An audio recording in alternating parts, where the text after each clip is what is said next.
Bem, pessoal, vamos começando o nosso oitavo encontro,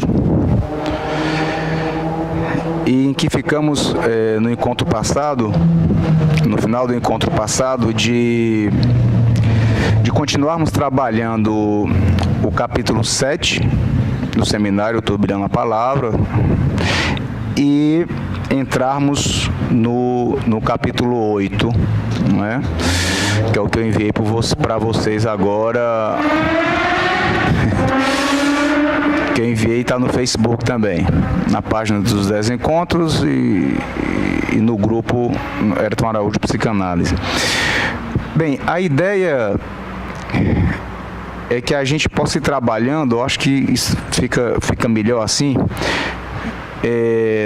deixando sempre algo do texto, do texto atual para um outro momento, para o próximo encontro, porque como eu levo realmente um bom tempo, vocês veem que eu estou mandando muito em cima a tradução, né? Porque, ao contrário do ano passado, esses textos têm 22 páginas, 20 páginas, tanto que eu não estou tendo nem tempo de fazer uma revisão, né, como eu fazia de alguns capítulos do ano passado, né? Em um outro momento eu vou ver a possibilidade de uma revisão, mas é porque realmente demanda muito tempo, e aí não temos como, eu não tenho como dar conta, né? Então a indicação que eu faço é que possamos, por exemplo, no próximo encontro, o nono encontro, né, nós vamos ver mais a segunda metade, mais ou menos, desse capítulo 8 ainda. Então vocês, né, tantos que estão presentes aqui, como pela internet, já têm o texto, então vocês têm, né, pelo menos a segunda metade desse capítulo 8, né, que vai ser vista no nono encontro. Acho que é a única forma de vocês terem acesso antes ao texto, né? Então, vamos retomar a segunda metade do capítulo 7 hoje, nessa parte aqui na página 12 do capítulo 7, em que ele é subdividido, né, na quarta parte, que ele vai dar o nome de determinismo, né? E depois a gente entra no capítulo 8. Bem, tem algumas colocações importantes aqui que marcam uma diferença, e uma diferença não no sentido de que um desautorize o outro ou de que um substitua o outro, né? Estou falando, claro, de Lacan e Freud, né? Assim como falar, isso é algo que eu insisto aqui, falar de momentos distintos da obra do Lacan não quer dizer que seja para desautorizar momentos anteriores. O que é essencial é que a gente possa ir vendo que a obra de Lacan, como foi a própria obra de Freud, e como é a obra de qualquer autor, de qualquer um de nós aqui, quando se dispõe a escrever, o que nós escrevemos sofre efeitos do nosso percurso na psicanálise, da própria análise, dos atendimentos que faz, do que escreve, da relação institucional, da psicanálise em extensão, que é o que faço agora, e é o que cada um de vocês, quando toma a palavra, também faz. Porque, para que nós não pensemos que há, em nenhum desses autores, algo estático nas suas obras. O Aurélio Souza, psicanalista baiano, que tem toda uma influência em boa parte dos analistas aqui em Fortaleza e em vários outros lugares do Brasil também, e até de fora, ele fala algo engraçado, mas que tem uma verdade que é importante a gente perceber. Ele diz, quando a gente está lendo aqui o seminário, digamos, seminário 23 do Lacan, aqui nós sabemos mais do que Lacan sabia quando ele dava o seminário 11. Ou seja, então, como eu dizia, com essa brincadeira do Aurélio, brincadeira séria, né, ele Cara, não está querendo dizer que nós sabemos mais do que Lacan. Nós sabemos o que Lacan não sabia ainda quando estava no seminário ontem, óbvio. Mas o que é interessante? Porque essa brincadeira fala muito do que é o tema dessa atividade, né? Os 10 encontros acerca desses períodos de Lacan. Então, nessa parte aqui que ele fala do determinismo, o Harari fala disso, ele chama a atenção de que na obra de Freud há uma relação, de alguma forma, entre causa e efeito, que aponta não da mesma maneira como é para a ciência, mas que tem algumas coincidências.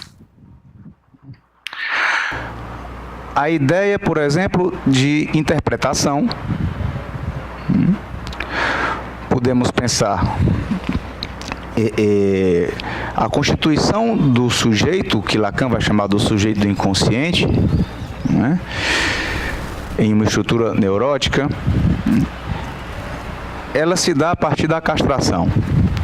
Ou seja, é necessário que algo falte aí na relação com o outro, ou, em outras palavras, com o outro que, de alguma forma, encarna um grande outro, ou a linguagem, para que essa falta possa, essa castração, ou essa falta possa fazer operar, né? Fazer com que esse sujeito tenha uma relação com a linguagem e com os outros, né? Que tem como modelo, podemos pensar, e aí estamos falando do sujeito do inconsciente, que é bom lembrar a definição que Lacan dá. O sujeito é representado por um significante para outro significante. Ou seja, essa definição de sujeito nos leva a uma ideia de interpretação determinista. Não é determinista num sentido científico, que seria... O que seria o sentido científico? O sentido científico. Uma criança é molestada, então, quando se tornar adulta, vai sentir ou vai sentir tal angústia ou vai desenvolver tais sintomas. Essa seria uma ideia cientificamente determinista. Você poder prever, de alguma forma, um sintoma, a angústia, a inibição, a partir de uma causa específica. Embora não seja dessa forma com Freud, claro, mas ainda assim, e é isso que vai ser trabalhado aqui com textos de filósofos contemporâneos que trabalharam a noções interessantes, por exemplo, os filósofos que trabalharam desde o início a noção de átomo. Nós vamos ver aqui a noção, já vimos um pouco, vamos ver também a noção de clinamen. Ideias, inclusive pré-socráticas, mas que têm tudo a ver com o que hoje nós chamamos as ciências da complexidade.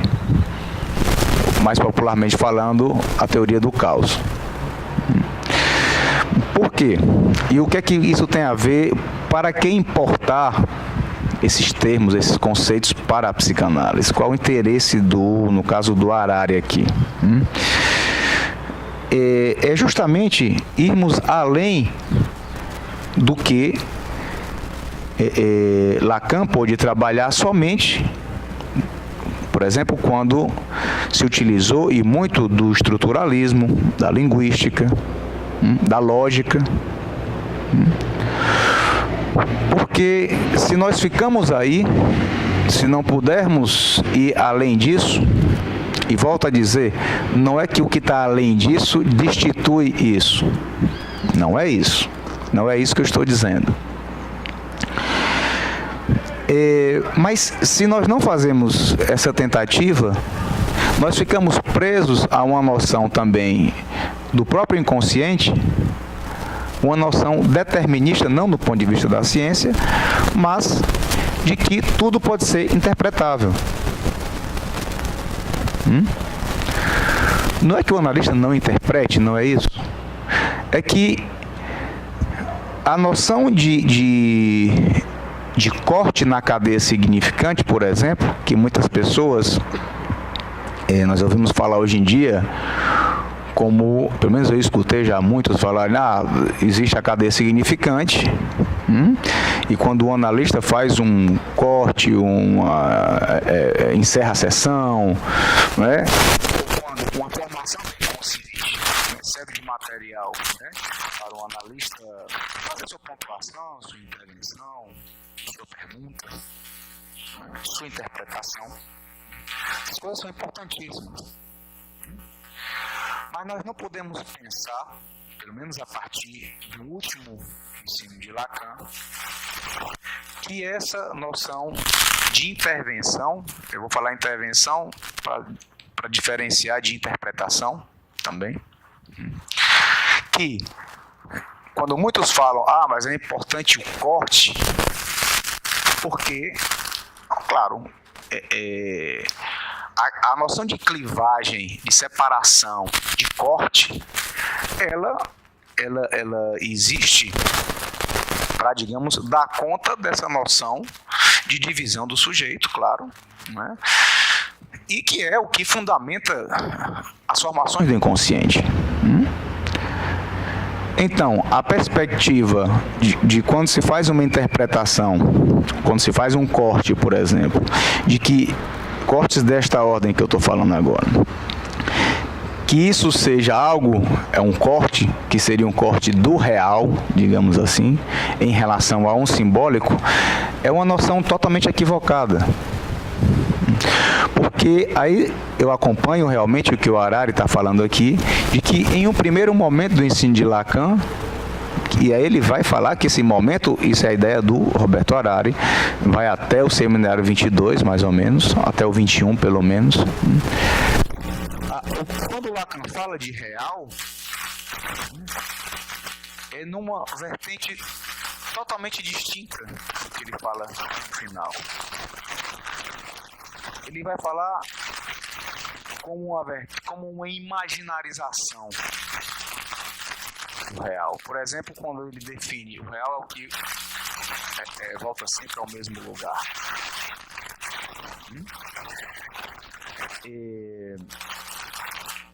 É um primeiro momento que se estende por muito da sua obra, mas que ainda assim está sustentado numa noção somente de clivagem, de separação, e não em uma noção que ele vai introduzir ainda no seminário 11, essa noção que ele pega, falando de Demócrito, né, que é a de clinamen.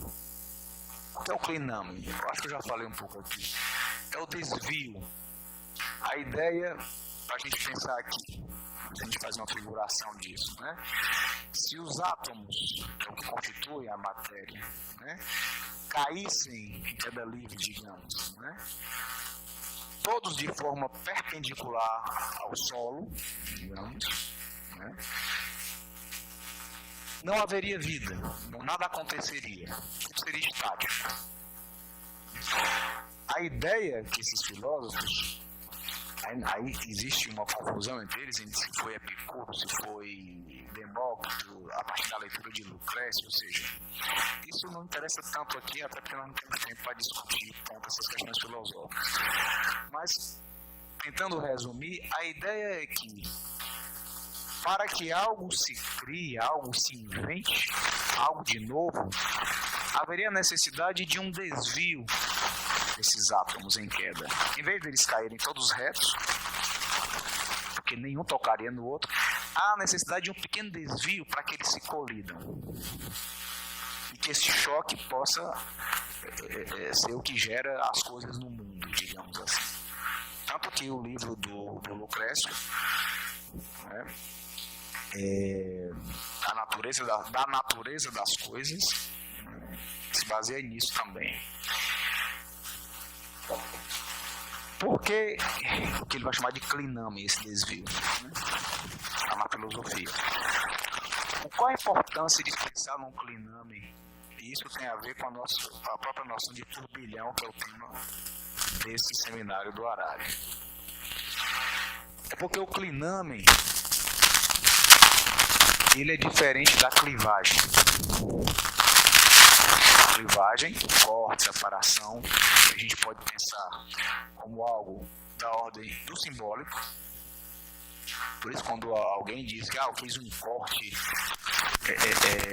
teve efeito de real, esse corte que eu fiz na sessão com o analisante, né? Essa é uma leitura, um corte na cadeia significante, né? Por exemplo, a partir das formações do inconsciente. Um ato falho, por exemplo, quando o analista aponta algo ali, ou de uma denegação. E o que ele vai acrescentar, eu estou sendo bem cuidadoso hoje em dia, porque eu já fui interpretado como se isso que eu falo substitui tudo que estava antes, né? Mas existe uma noção que vai além da clivagem, da separação, do corte. E é isso que ele começa a introduzir com a noção de cliname. Agora vejam bem, ele introduz esse termo muito en passant nessa aula que ele dá o título de Tiquei Automaton, no seminário 11 ainda. Mas vai trabalhar com essa noção mais do que tudo no final da sua obra. É algo que serve, pelo menos para mim, para justificar a ideia de que quando o Lacan fala no seminário 11 que o real deve ser trazido para o centro da experiência analítica, não é do real ainda que Lacan está falando. Essa é uma hipótese minha. Ou seja, é de uma noção do real como uma negação do simbólico. É o que não pode ser simbolizado, né? Não que não tenha a ver com isso o real, claro que tem. Mas como se o real se resumisse a isso. Que não se pode dar palavra. Qual o problema com isso? É que nós podemos pensar numa noção de buraco do real, em que ao redor desse buraco, que não é a mesma coisa que furo, buraco, temos que pensar numa borda. Nós podemos pensar que existe uma borda simbólica, né, em relação ao buraco que é do real. Isso serve, sim, para pensarmos nessas intervenções que eu acabei de exemplificar. Mas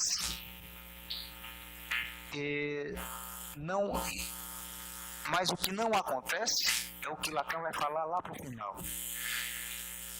É que se possa morder algo do real, que possa alcançar pontas de real. Quando a noção é de que o real está como um buraco, bordeado por um simbólico, nós não podemos pensar, nem topologicamente, nem imaginariamente, de forma alguma, em uma análise que toque em pontas do real para o analisante. Por quê? Porque se reduzirmos a noção do psiquismo ou do sujeito para a psicanálise a noção do sujeito do inconsciente, nós reduzimos a noção de clivagem.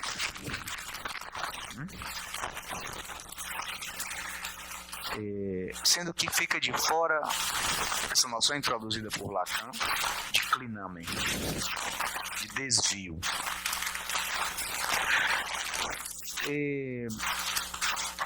O que tem a ver com o estruturalismo, com a lógica articulada, com a linguística, com o estruturalismo que já parte da fonologia, tem a ver com a relação entre os termos, que por isso interessa a Lacan, me parece, nesse início e meio do seu ensino, porque, de alguma forma, é o sujeito do inconsciente em relação ao grande outro. O S2, o saber inconsciente, né? Mas essa ideia de que um significante sempre remeta a outro significante, né, é o que também faz com que possamos pensar no que o Harari vai chamar aqui, brincando com a ideia do interpretar tudo, ele vai chamar de interpretativities. É o termo que ele usa, né? De que se você não pode considerar que existe algo que é da ordem do indeterminado, você pode fazer uma leitura que, embora você diga é psicanálise, não é ciência clássica pelo menos, que é determinista, né? Mas você pode se aproximar, como a leitura que o Harari faz, e eu acredito nisso, de que a obra de Freud é determinista. Não como eu acabei de falar, especial, acontece isso, vá aquilo, mas a noção de causa, ou seja, a noção do psiquismo somente em relação ao que é da ordem do recalcado e do que retorna nas formações do inconsciente, que isso é o que resume, né? Isso o nosso funcionamento é esse.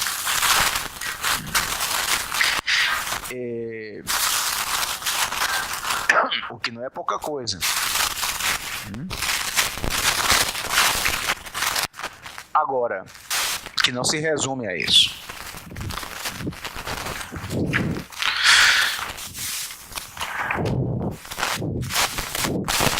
Ele vai falar de na página 20 ainda, do capítulo 7, de um real radical, o que já é um contrassenso, né? Porque, como já vimos até no seminário do ano passado,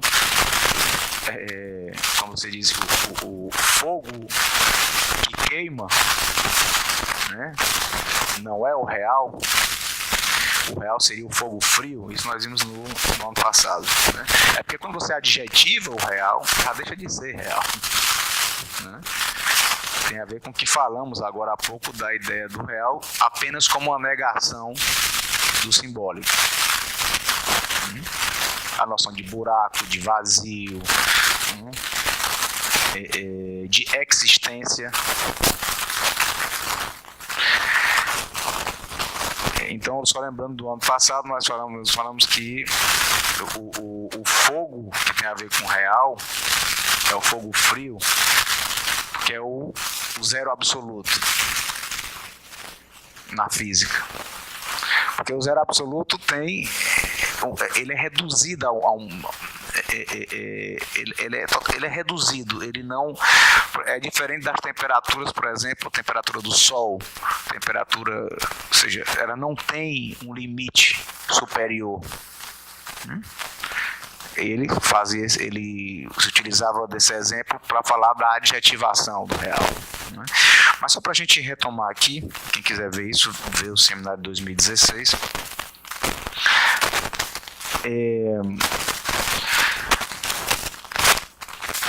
Da mesma forma que ele vai falar do clinamen, claro, a partir da noção do átomo. Átomo, para a gente ter uma noção melhor, inclusive, do que significa a palavra, né? É o que não pode ser dividido. Tem uma coleção de Freud em 3 tomos. Dividida em 3 tomos, não é? Que é a noção da clivagem, divisão do sujeito também. Então a gente tem que ler de modo muito atento esses textos. Quando ele vai falar do átomo, é o que não é clivado, que não é separado. E que ele já adianta, vai dar um nome, que é importantíssimo, na obra de Lacan também, vai dar o nome de letra.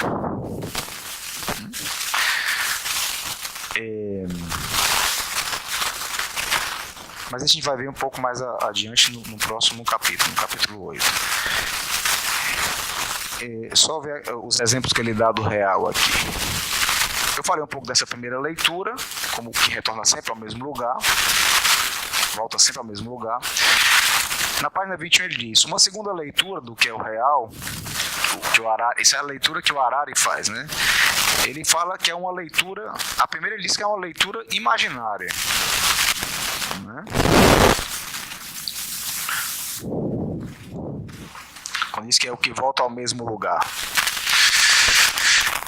A segunda, ele considera uma leitura simbólica.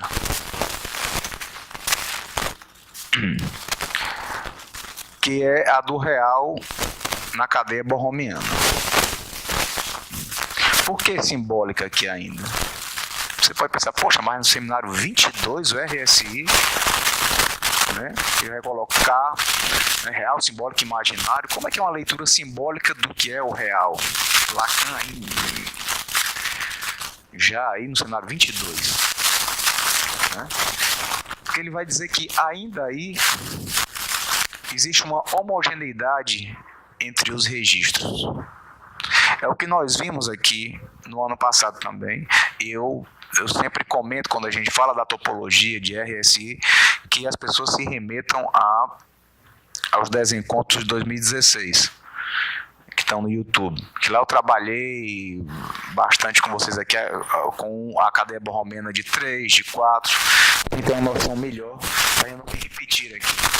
Mas para a gente lembrar, há uma homogeneidade, tem o mesmo valor real, simbólico e imaginário aí. O que vai quebrar essa homogeneidade, o que vai promover uma heterogeneidade nesses registros e ao mesmo tempo criar outras duas homogeneidades, é o que o Lacan vai chamar do sintoma. Sintoma com TH. Que não é, claro, o sintoma da ordem do simbólico, mas como formação do inconsciente. É algo distinto, que tem muito mais a ver com a noção daqui do átomo do que com a noção do significante. Por que é importante pensar? Não, então a letra, teríamos como uma referência de letra o átomo, o que não é divisível. Então você é obrigado a pensar. Então existe algo no psiquismo, né, com que podemos trabalhar em análise, que não é da ordem do sujeito dividido? De que não é da ordem das formações do inconsciente, do retorno do recalcado, da metáfora? É isso que ele está afirmando. Aí nós podemos pegar e nos perguntarmos, não é? Mas se não é dessa ordem, e se é uma experiência de fala, a psicanálise, então, como existe algo da linguagem que vai além do simbólico, mas nesse instante eu não estava dizendo que existe o simbólico como uma borda em relação ao buraco, que é do real, e de que numa leitura inicial o real é só o que não se consegue, o que se não pode nomear, dar palavras e tal. Não, isso não muda. Mas a noção de buraco ou de vazio, e é por isso, para vocês entenderem melhor por que trabalhamos a noção de turbilhão, que vem lá da física, que é algo que eu já falei aqui algumas vezes, para isso, então, não é mais, a linguagem não é mais só esse simbólico. Então, e com a introdução dessa noção de Saint-Thome, que o interessante é que quando quebra a homogeneidade entre real, simbólico e imaginário, mas ao mesmo tempo estabelece uma homogeneidade entre o Saint-Thome e o simbólico.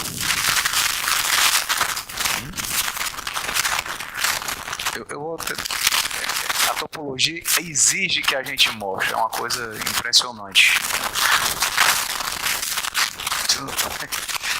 É por isso que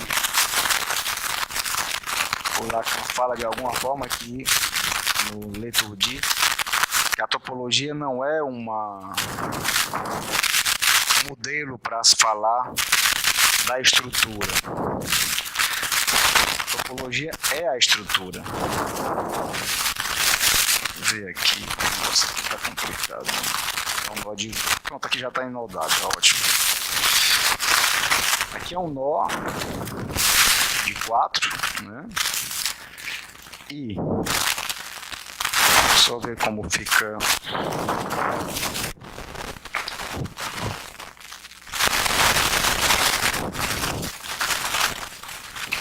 Aqui. E eu vou dizer para vocês, para a gente agilizar aqui. O amarelo aqui é o... Eu estou dizendo aqui, o amarelo é o real e o preto é o imaginário.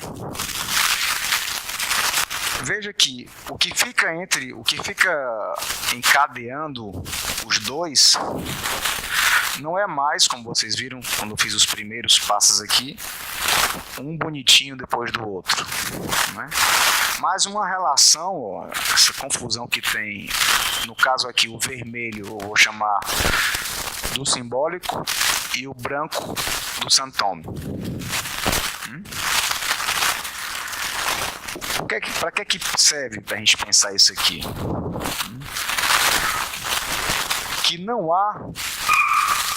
Que só a primeira coisa, que é uma leitura possível, que para pensarmos na linguagem, ou no simbólico, como sendo só o simbólico, e enodando, encadeando, real, simbólico, real e imaginário, numa relação de homogeneidade entre os três, nós ficamos aí somente na noção de borda, de clivagem, divisão, sujeito inconsciente. Quando é introduzida uma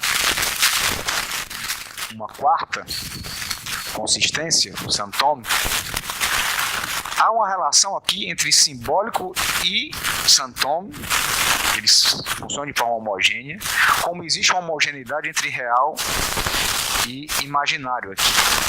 Ela é mostrada como na topologia? Se eu coloco os dois na extremidade, o que fica em homogeneidade, a gente diz essa confusão aqui no meio, né? É o simbólico e o Saint-Thome. Se eu coloco o Saint-Thome e o simbólico nas extremidades,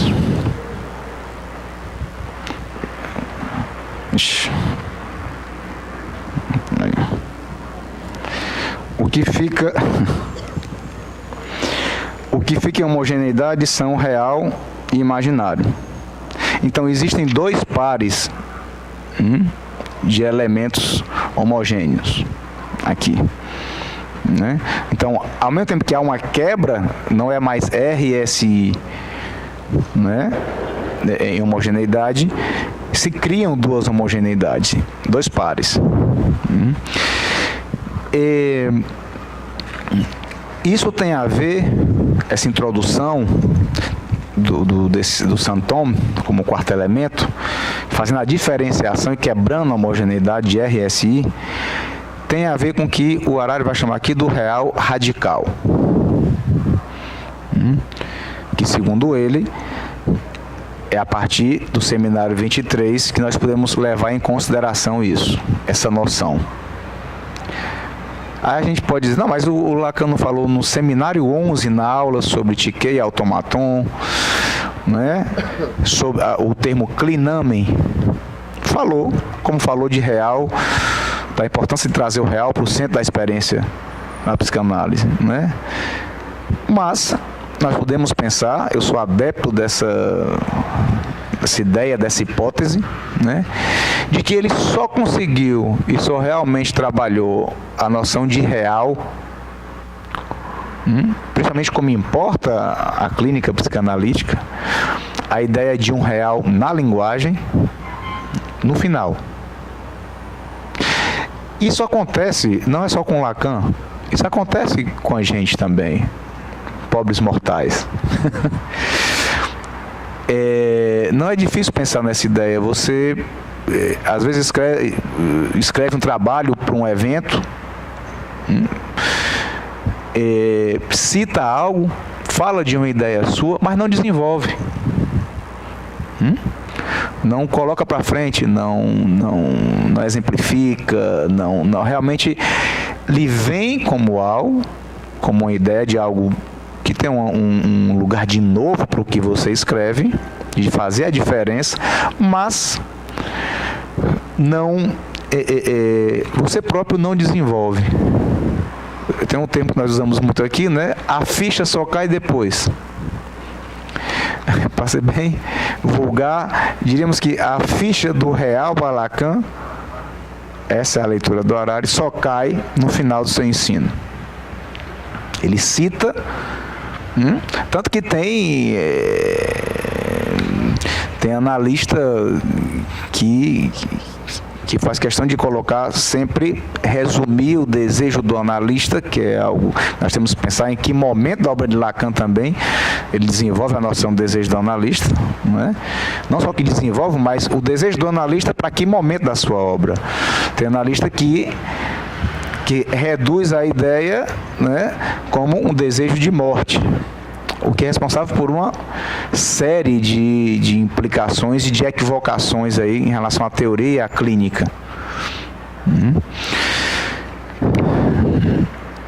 É algo que tem a ver com isso, óbvio, com a pulsão de morte, mas que vai além somente dessa ideia. Até porque o que tem a ver com Saint-Thomas, o que ele chama do analista Saint-Thomas, ele aproxima muito mais a noção de entusiasmo. Isso é o que está mais ao final do ensino. Então, mais um terceiro modo, essa página 21 ainda, de falar do real, que estamos trabalhando agora, é o real por pontas, como diz no seminário 23, é o real radical do átomo, com o estatuto extraterritorial.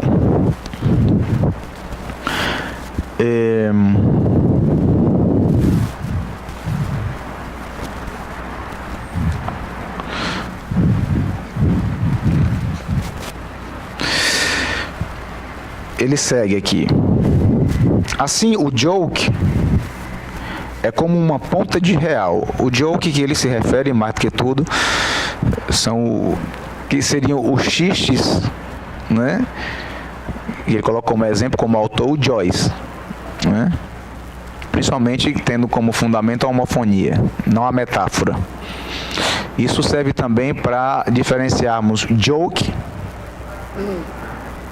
ou em inglês lá o poem, do xiste. Porque o xiste tem uma estrutura de metáfora, como todas as formações do consciente têm. O que está em questão ali é a substituição de um significante por outro significante. A ideia do joke, tendo como princípio não a metáfora, mas a homofonia, é o que ele vai aproximar da noção de letra, do trabalhar com a letra. E veja que interessante o que ele diz aqui. Por exemplo,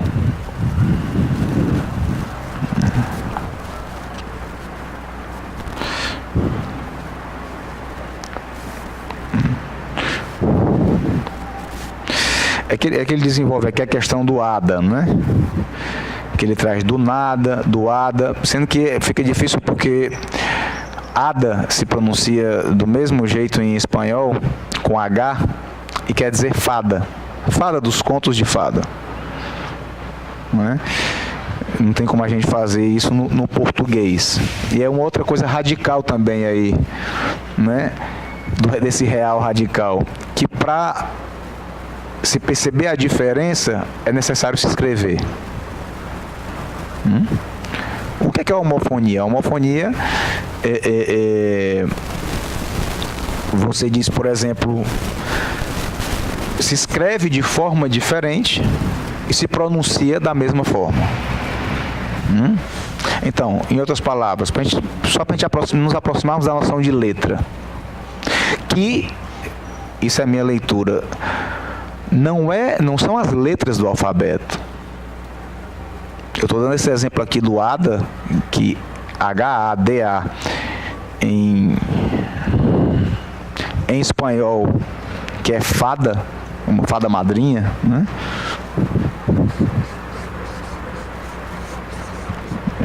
Né? E se pronuncia Ada do mesmo jeito.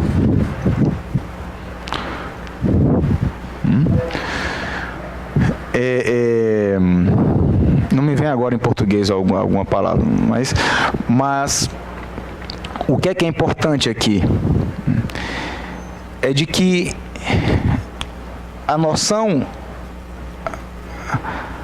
de se trabalhar com a linguagem de uma forma que vá para além da substituição, é para isso que serve, ou seja, os jokes do Joyce, né, servem realmente para que nós possamos pensar não como uma técnica, vou fazer como o Joyce fazia no Finnegan's Wake, eu escuto uma palavra do meu analisante, eu vou dizer outra para ver se causa impacto. Não é isso, né?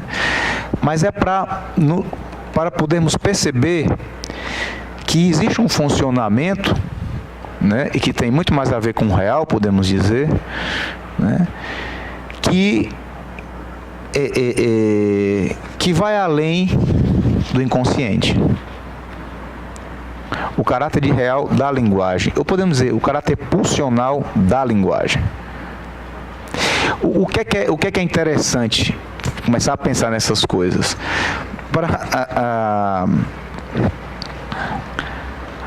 Eu apresentei um trabalho agora na reunião Lacano-americana de psicanálise, na Lacan no Rio,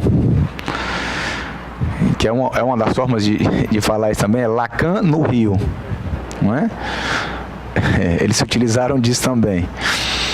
É claro, né? Um bocado de psicanalista tinha que colocar algo assim. Lacan no Rio, como se estivesse na cidade do Rio de Janeiro, né? E que Lacano é, como nós sempre chamamos a reunião lacano-americana, Lacan.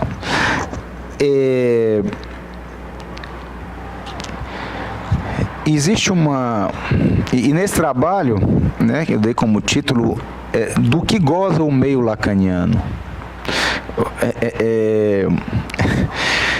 É interessante porque teve gente que chegou para mim, você está falando de como é que o campo lacaniano goza, não é?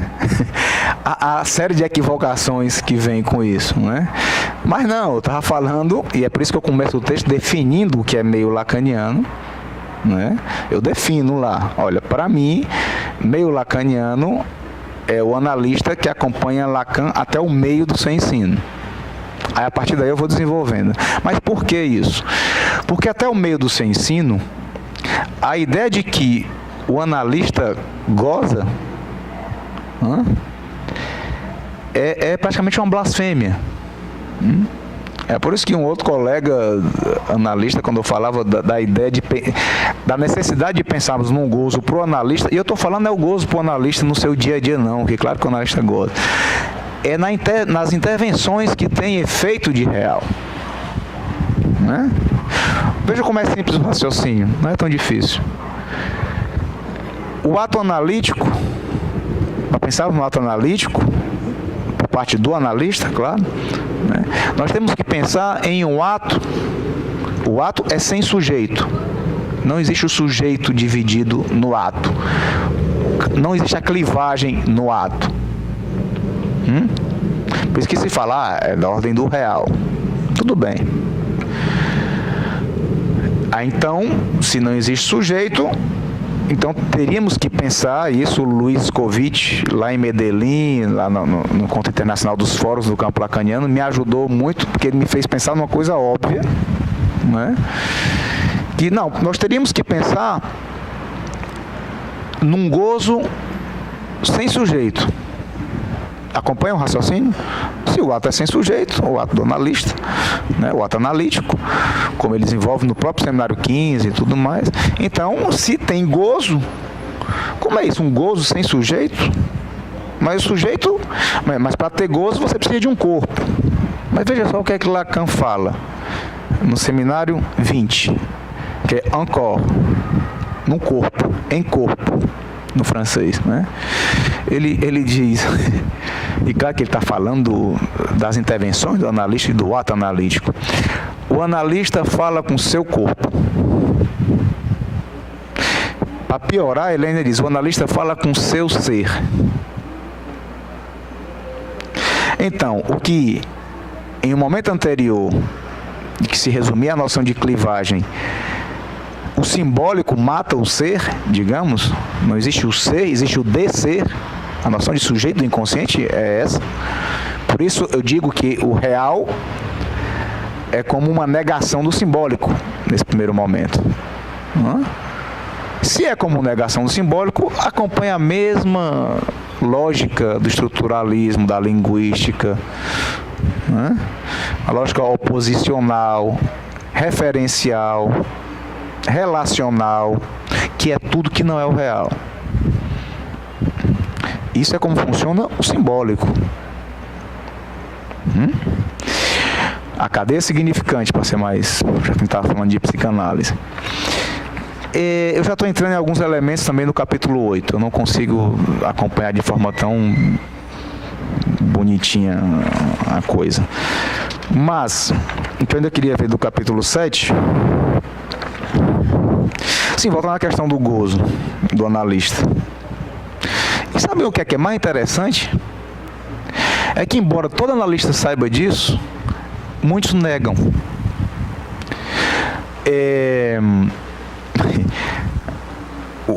Quando eu falava do gozo do analista, foi até numa jornada do ano... No ano passado foi fechada a jornada da invenção freudiana, ano atrasado, eu até era membro ainda. Teve um analista lá que disse, não, se o analista goza, ele é santo. Tudo bem, eu entendo o que ele quer dizer, que em um certo momento do ensino de Lacan, nós teríamos que pensar nisso. A questão é que uma das formas de se ler depois com a introdução do Saint-Homme é Saint-Homme, o analista Saint-Homme. No português seria Santo Homem, não é? Então Lacan depois vai dizer, eu leio assim pelo menos, o analista Saint-Homme, né? O Lacan, o ensino do Lacan, principalmente quando ele começa a nomear os seminários de forma homofônica, né? É um ensino em ato, é uma transmissão em ato, não é? O que tem uma coisa importante também,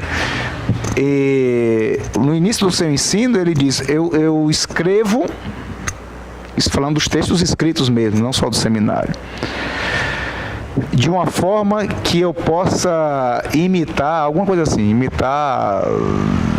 como se fosse imitar o que faço, ou na clínica, em que sentido? Ele trabalha muito, se a gente for ver, com a questão da metáfora, da substituição significante, do xixi, em ato, no que ele escreve, e no seu seminário, em ato. Sendo que ele começa a falar diferente.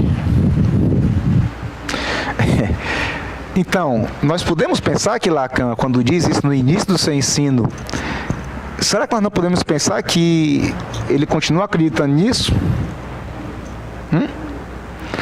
Porque depois como é que ele vai falar? Começando aí no seminário, justamente logo contemporâneo ao saber do psicanalista, o seminário 19, o PIR, que ele vai equivocar com o dire. Isso só funciona no francês, claro. Como algumas coisas só funcionam no português ou em cada língua materna, não é? Entre o pior e o dizer ele vai equivocar. Aí no ano seguinte ele diz, o seminário ele nomeia de encore, que foi traduzido aqui como mais ainda, mas pode ser em corpo. E mais ainda é como uma criança francesa fica pedindo de novo, mais, faz mais, tipo, a pessoa faz uma brincadeira e ela ri e quer que faça de novo. É assim que funciona. Aí vai pro 21. Le nom dit erram. A gente pode ler como os nomes do pai e os não incautos erram, que já gera uma outra série de equivocações. Essas equivocações, nós podemos, para a gente pensar melhor nessa ideia do que é a letra, elas não se sustentam na metáfora. Nós podemos dizer, são equivocações à letra.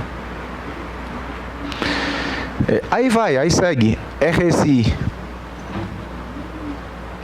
Em francês se diz RSI, se escuta também heresia. Ele vai dizer, essa aqui é a minha heresia. Ele está dizendo, o seu RSI é a sua heresia. Esse funcionamento de se fazer o que ele vai chamar depois violência à linguagem constituída é algo que dá para a gente entender, começar a entender por que os analistas deveriam se interessar pela noção de turbilhão. Não sei se vocês já viram, um dia desse estava passando um furacão levando tudo, Miami, não é? Como funciona?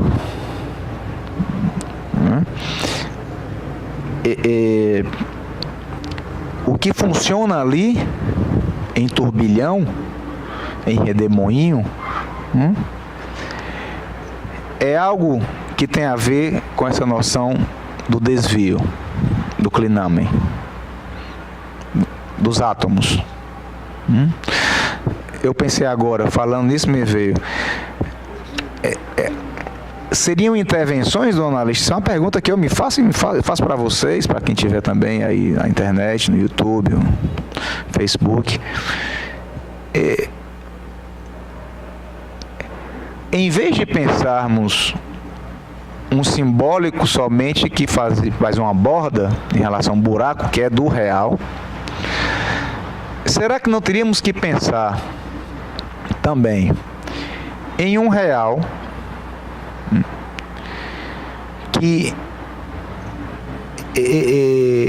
que funciona como num furacão? Aí eu estou aproximando a noção de átomos de letras. Que é gerado a partir de um vazio. Porque veja o que é diferente uma coisa da outra. Uma coisa é estática, outra coisa está em movimento. A figura do furacão é a melhor para mostrar isso, né? De que algo faz violência, aí nós estamos fazendo uma analogia de um furacão com a linguagem, né?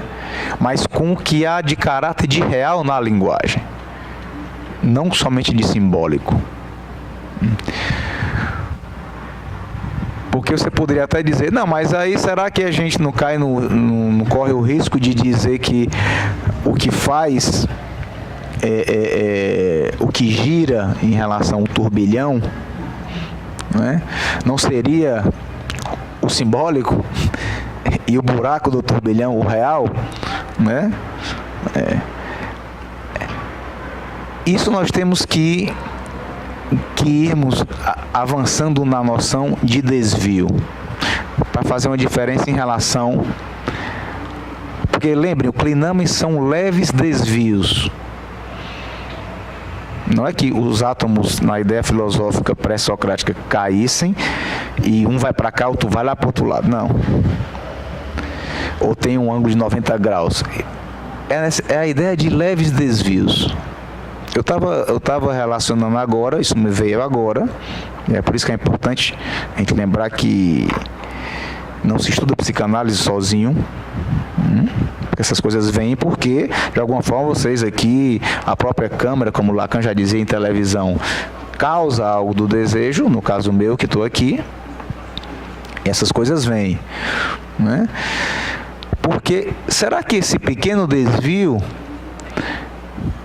não tem a ver com a pequena diferença que a gente percebe numa homofonia? Porque existem algumas aproximações que... outra coisa que veio agora, será que é tão pequeno esse desvio que é necessário se escrever? Necessário dar letra? Para se poder falar que houve um desvio?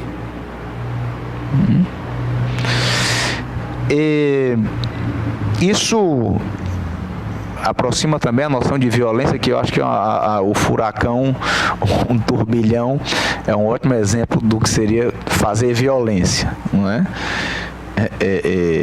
É uma outra aproximação. São elucubrações minhas aqui. Eu estou achando vocês muito calados hoje, viu, gente?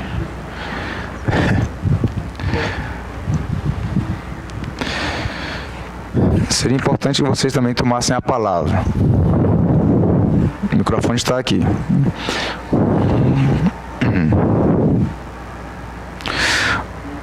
Isso que eu estava dizendo agora há pouco, a questão do vazio.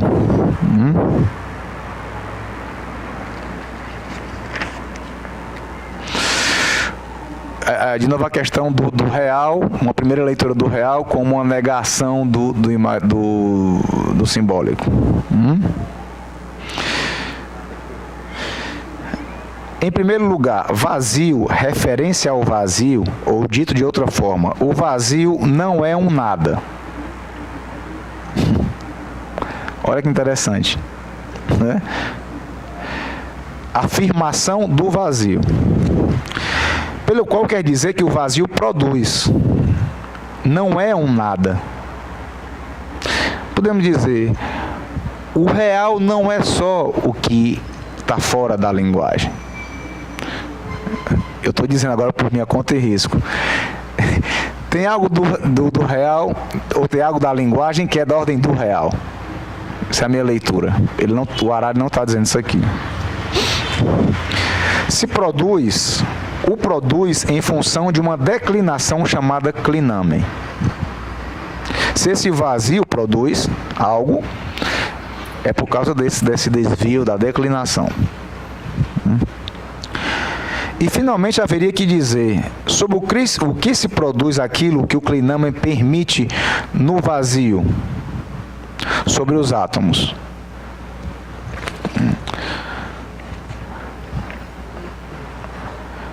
Eu não sei se vocês captam o que eu estou querendo colocar aqui, mas eu estou querendo encontrar um lugar, como o próprio Harari está fazendo essa leitura do átomo como letra, e do que se produz a partir de um vazio, que ele vai colocar afirmação do vazio em função de um clinamen, de um desvio, né, sobre os átomos. Eu não sei se vocês conseguem, mas eu vejo um furacão quando eu falo disso. Aquilo indivisível pode ser um modo de dizer letra, por exemplo. Isso é uma leitura do Harari, né? Assim como seccionamos significantes e chegamos a um núcleo irredutível, aí diz, o retomo mais adiante. Ele vai colocar essas questões no capítulo 8 também. São aproximações do que ele vai chamar desse real radical.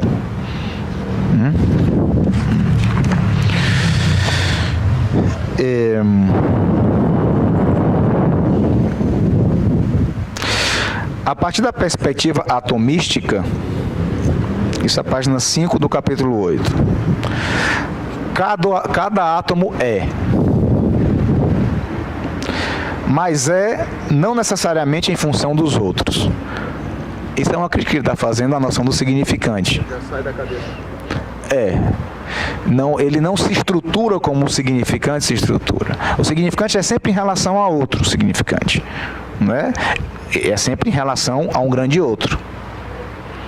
O tesouro dos significantes, não é? Então, veja bem o que eu coloco aqui. Quando se fala de corte na cadeia significante, acreditando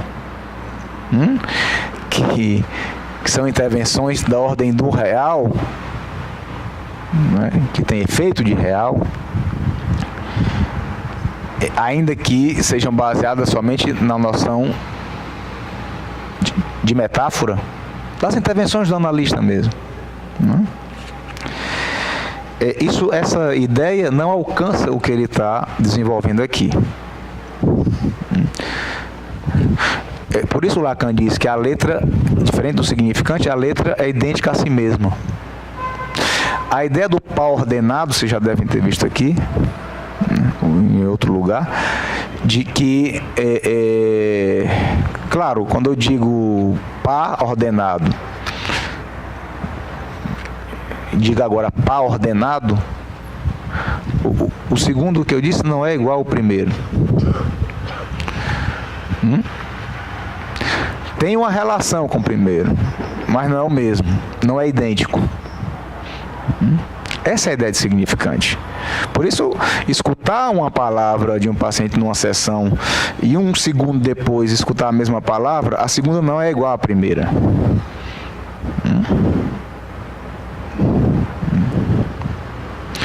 Isso, o funcionamento disso é na lógica, que Lacan se utiliza, não é na topologia.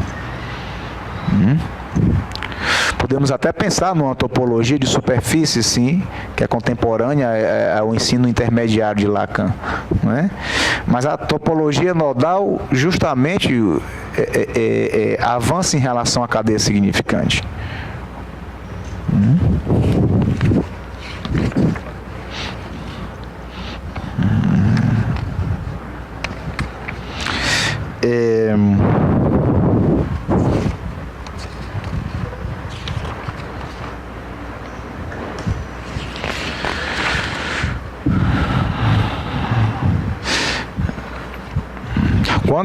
Quando o Lacan chega a dizer que o outro não existe, o grande outro não existe, e a gente pode pensar na formulação do próprio Seminário 16, de um outro ao outro, do grande outro ao objeto pequeno a, né?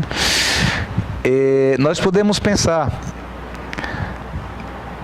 que não é, e por isso não serve para nada a clínica com crianças, por exemplo. Não é? Se você chega e diz assim, o grande outro não existe. Não só a clínica com criança, eu estou dando um exemplo para ficar mais fácil de entender o que eu quero dizer. O sujeito, né, se constitui no campo do outro. É necessário alguém para encarnar um grande outro, esse tesouro dos significantes, né, para que, inclusive, possa haver uma separação desse outro.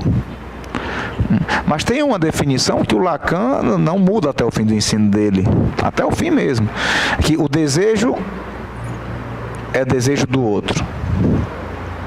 Agora, claro, estamos falando do outro barrado em relação ao sujeito inconsciente, não é? É necessário que falte um significante a esse outro, não é? Para pensarmos nisso que eu falei no início como a falta. E para que possa haver um deslizamento da cadeia significante.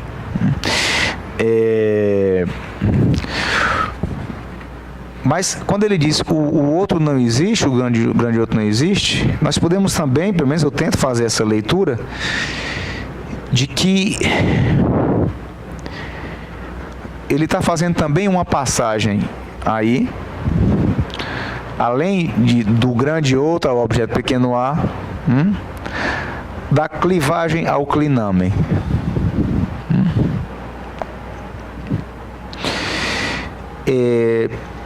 Eu acredito que a necessidade que Lacan teve de inventar esse neologismo, par lettre, fala ser, não é? tem tudo a ver com isso que estamos falando, de que a ideia do indeterminado, de que pode haver algo que não necessariamente você tem que fazer uma referência ao recalcado, porque isso é a versão psicanalítica do determinismo, digamos assim. Mas algo que realmente falte.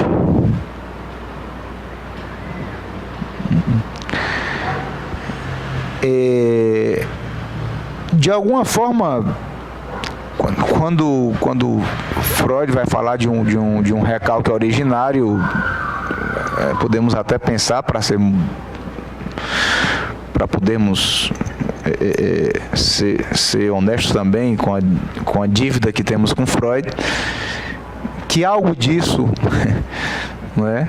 Ou seja, há a ideia de umbigo do sonho, podemos aproximar, não é, disso, de que por mais que se interprete, como Freud já dizia isso, né? Chega um sonho, chega a um ponto, aí podemos dizer com Lacan, um buraco que não há interpretação, né? Mas aí caímos de novo na ideia de um real, vejam só, que se resume à ideia, né, de uma somente como uma negação do simbólico.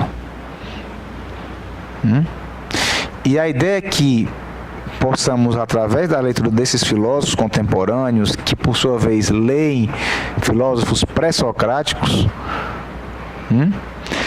que possamos ver em que podemos avançar no que Lacan propõe no final do seu ensino. Porque se nós ficamos somente com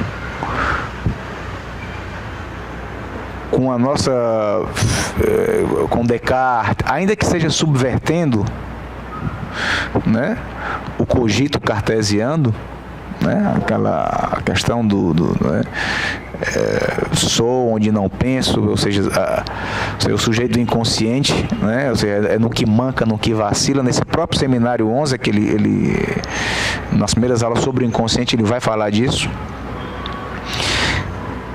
Mas ainda assim, a subversão que ele faz serve como no caso aí, entre imaginário e simbólico. Para falar do sujeito do inconsciente. Mas e para falar do parletre?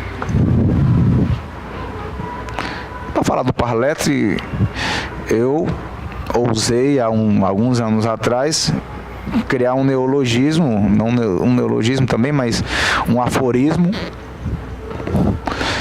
em que eu me utilizava do Descartes também, mas de forma diferente.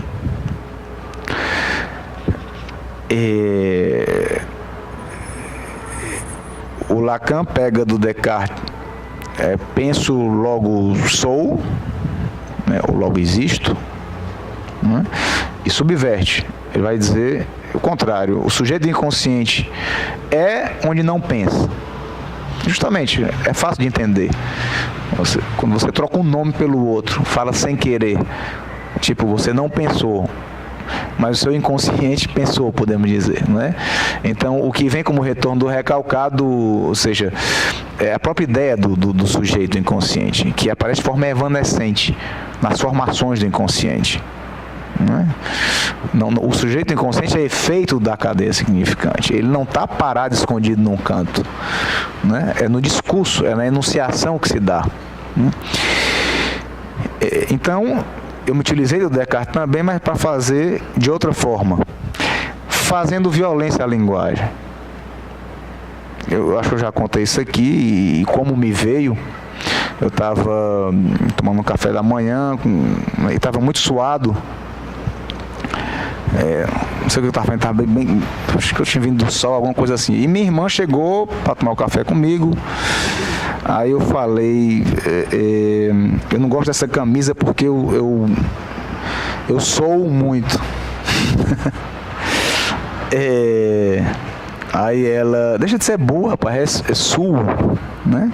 S-U-O. Né? Eu disse sou. Isso me fez um efeito. Então eu criei o aforismo existo, logo sou, que equivoca com sou de ser. Mas é necessário se escrever. É da ordem desses títulos do seminário de Lacan, porque seria, para ficar maior,